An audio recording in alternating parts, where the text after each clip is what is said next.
Hello friends, welcome to Lakshmi world YouTube channel. Friends, ಇವಾಗ ತುಂಬಾ ಚಳಿ ಇದೆ, ಮಳೆಗಾಲ, ಬಿಸಿಲಂತೂ ನೋಡೋಕ್ಕೆ ಆಗ್ತಿಲ್ಲ. ಸಂಜೆ ಟೈಮು ಒಂದು ಸಿಂಪಲ್ಲಾಗಿ ಗರಿಯಾಗಿ ಕ್ರಿಸ್ಪಿಯಾಗಿರೋಂಥ ಬ್ರೆಡ್ ಲಾಲಿಪಾಪ್ ಮಾಡಿ ತೋರಿಸ್ತಾ ಇದ್ದೀನಿ. ಬನ್ನಿ ಪಟ ಅಂತ ವಿಡಿಯೋ ಸ್ಟಾರ್ಟ್ ಮಾಡೋಣ. ನಾನಿಲ್ಲಿ ಒಂದು ಜಾರ್ಗೆ 4 ಪೀಸಷ್ಟು ಬ್ರೆಡ್ನ ಹಾಕ್ಕೊಂಡು ಪುಡಿ ಮಾಡ್ಕೊತಾ ಇದ್ದೀನಿ. ನಿಮಗೇನಾದರೂ ಇನ್ನೂ ಸ್ವಲ್ಪ ಜಾಸ್ತಿ ಬೇಕು ಅಂದರೆ ಇನ್ನೂ 2 ಪೀಸ್ ಬ್ರೆಡ್ ಎಕ್ಸ್ಟ್ರಾ ತೊಗೊಂಡು ಪುಡಿ ಮಾಡ್ಕೊಬೋದು. ಪುಡಿ ಮಾಡಿ ಇಟ್ಕೊಂಡಿರೋ ಅಂಥ ಬ್ರೆಡ್ ಪೌಡ್ರನ್ನ ಒಂದು ಪಾತ್ರೆಯಲ್ಲಿ ಹಾಕ್ಕೊಳ್ಳೋಣ.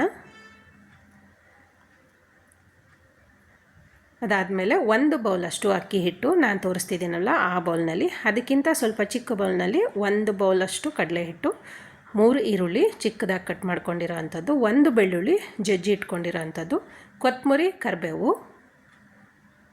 1 ಸ್ಪೂನಷ್ಟು ಗರಂ ಮಸಾಲ, 1.5 ಸ್ಪೂನಷ್ಟು ಚಿಲ್ಲಿ ಪೌಡರ್ ಹಾಕ್ಕೊತಾ ಇದ್ದೀನಿ. ಖಾರ ಇಷ್ಟಪಡೋರು ಇನ್ನು ಅರ್ಧ ಸ್ಪೂನ್ ಎಕ್ಸ್ಟ್ರಾ ಹಾಕೊಬೋದು. 3/4 ಸ್ಪೂನಷ್ಟು ಧನಿಯಾ ಪೌಡ್ರು, ಅರ್ಧ ಸ್ಪೂನು ಜೀರಾ ಪೌಡರು, ರುಚಿಗೆ ತಕ್ಕಷ್ಟು ಉಪ್ಪು ಹಾಕ್ಕೊಳ್ಳೋಣ. ಉಪ್ಪು ಹಾಕ್ಕೊಂಡ್ಮೇಲೆ ಒಂದು ಸಲ ಎಲ್ಲ ಮಿಕ್ಸ್ ಮಾಡ್ಕೊಳ್ಳಿ, ಯಾಕಂದರೆ ಈರುಳ್ಳಿ ಬಿಡಿಯಾಗಿ ಬಂದುಬಿಡುತ್ತೆ. ಅದಕ್ಕೆ ನೀರು ಹಾಕೋದಕ್ಕಿಂತ ಮುಂಚೆನೇ ಒಂದು ಸಲ ಮಿಕ್ಸ್ ಮಾಡ್ಕೊಳ್ಳಿ ಕೈಯಿಂದ.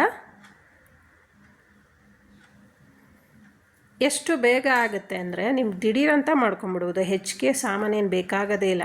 ಇವಾಗ ನೀರು ಹಾಕ್ಕೊಂಡು ಸ್ವಲ್ಪ ಮಿಕ್ಸ್ ಮಾಡ್ಕೊಂಡು ಬರೋಣ. ಉಂಡೆ ಕಟ್ಟೋ ಥರ ಮಾಡಿಕೊಂಡ್ರೆ ಸಾಕು. ನೋಡಿ, ಕರೆಕ್ಟಾಗಿ ಬರ್ತಿದೆ. ಈಗ ನಾನು ತೋರಿಸ್ತಿದ್ದೀನಲ್ವ, ಚಪಾತಿ ಹಿಟ್ಟನ್ನು ಅದಕ್ಕೆ ಕಲಿಸ್ಕೊಂಡ್ರೂ ಸಾಕು, ಇನ್ನೂ ಸ್ವಲ್ಪ ಗಟ್ಟಿ ಇರಲಿ. ಇವಾಗ ಒಂದು ಪ್ಲೇಟ್ಗೆ 1 ಮೊಟ್ಟೆ ಒಡೆದಿಟ್ಕೊಂಡಿದ್ದೀನಿ, ಹಾಗೆ ಪಕ್ಕದಲ್ಲಿ ಪುಡಿ ಮಾಡ್ಕೊಂಡಿರೋ ಅಂಥ ಬ್ರೆಡ್ಡು.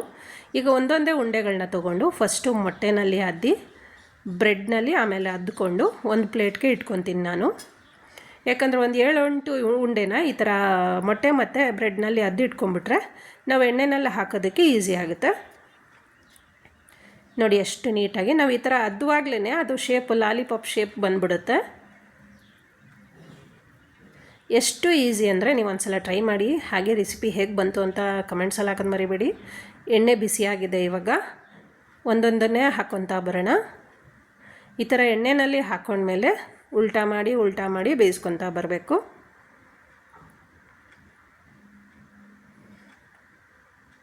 ನೋಡಿ, ನಾನು ತೋರಿಸ್ತಿದ್ದೀನಲ್ವ, ಈ ಥರ ಉಲ್ಟಾ ಮಾಡಿಕೊಂಡ್ರೆ ನೀಟಾಗಿ ಬೇಯುತ್ತೆ. ಎಲ್ಲ ಕಡೆ ನೀಟಾಗಿ ಬೇಯಬೇಕು.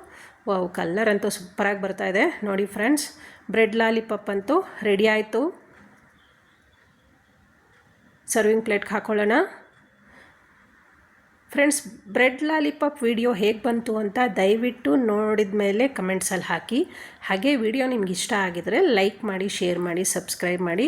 ಪ್ರತಿಯೊಬ್ಬರು ಯಾರಾದರೂ ಹೊಸೊಬ್ಬರು ನೋಡ್ತಿದ್ರೆ ದಯವಿಟ್ಟು ಸಬ್ಸ್ಕ್ರೈಬ್ ಮಾಡ್ಕೊಂಡು ನೋಡಿ. ಹಾಗೆ ನಿಮ್ಮ ಫ್ಯಾಮಿಲಿ ಮೆಂಬರ್ಸ್ಗೂ ಶೇರ್ ಮಾಡಿ, ಲೈಕ್ ಮಾಡೋದು ಮಾತ್ರ ಮರಿಬೇಡಿ. ಹಾಗೆ ರೆಸಿಪಿ ಒಂದು ಸಲ ಟ್ರೈ ಮಾಡಿ, ಹೇಗೆ ಬಂತು ಅಂತ ಕಮೆಂಟ್ಸಲ್ಲಿ ಹಾಕಿ. Thank you.